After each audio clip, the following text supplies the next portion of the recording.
It's a really special truck. I don't know, you guys within the cruiser community may already be aware of it, but back in the year 2000, Mr. Toyota came and visited our shop, and it was pretty cool. He ended up, through his team, requesting that I design and build first one and then eventually three vehicles that were basically considered pre-production design study vehicles for what led to the FJ Cruiser. So as part of that trip, I went to a couple Toyota factories around the world, including one in San Bernardo de Campo in Sao Paulo, Brazil. And when I was there, I witnessed that they had recently started building these phenomenal FJ45 crew cabs, or what we call FJ45s. So I just stopped in my tracks, and I managed to talk Toyota into making that one of the three variations that we did for them. And as things developed and the program went really well, I managed to talk Toyota further into letting me join their trade group, and we started importing body parts from Brazil. And up until that point, Toyota of Brazil had never exported even a spark plug since the factory had opened in 1958.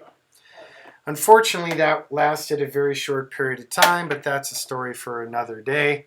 What you see here is one of four FJ45 crew cabs that we restored and built here at TLC based on the new Brazilian body parts and US FJ45 chassis and blah, blah, blah.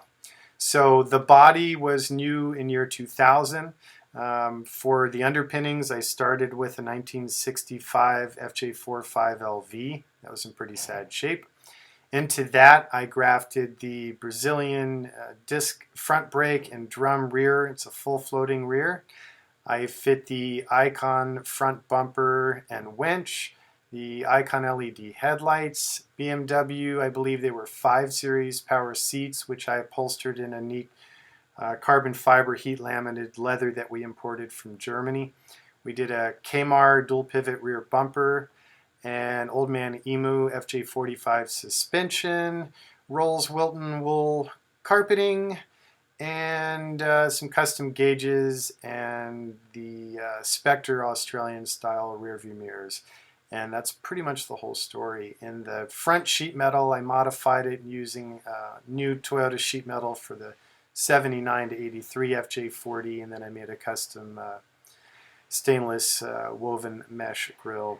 And those turn signal indicators are from motorcycles, I think Ducati, although they're a bit worn. So this truck has about 25,000 miles on it. It was my work truck. I mean, I take it camping, surfing, and use it to haul vehicles to and from events and what have you. So it's never been abused, but it's also never been pampered. I love the truck dearly and had to raise some money for one of my other crazy concepts I was developing. So I sold this to a client who didn't want to wait for an Icon, and then now he's realized he really wants an Icon. So we are selling it on his behalf. The gauges you see there are VDO units done to look like the original, based on a Bandeirante housing. The back seat frame is factory Bandeirante, and then built in behind the seat and under the seat are amplifiers, equalizers, I think 5 or 6 6-inch bass tubes, and then there's more speakers up front with a Nakamichi, I think it is, head unit. The stereo is a little bit dated. It could use a refreshening, but back when I did it in 2000, it was very nice high-end equipment. I also Line-X polyurea coated the inside of the bed surface. For power, I ran a 2000 vintage Cadillac Escalade 6.0 Vortec with a GM 4L85E transmission mated to the 19 spline late model Land Cruiser split case transfer case. Door panels were custom built, armrests are wrapped and hand stitched in leather, low car shifter, power steering, power assist brakes. The gentleman I sold the truck to recently removed the power steering, the air conditioning and heater. So it's ready to go as it is, but if you'd like climate control, gauges modified, audio improved, just let me know. Extremely rare truck. Thanks for watching my video. And there's the top frame for the canopy, which is no longer with it, but we could restore it and fit it on there for you.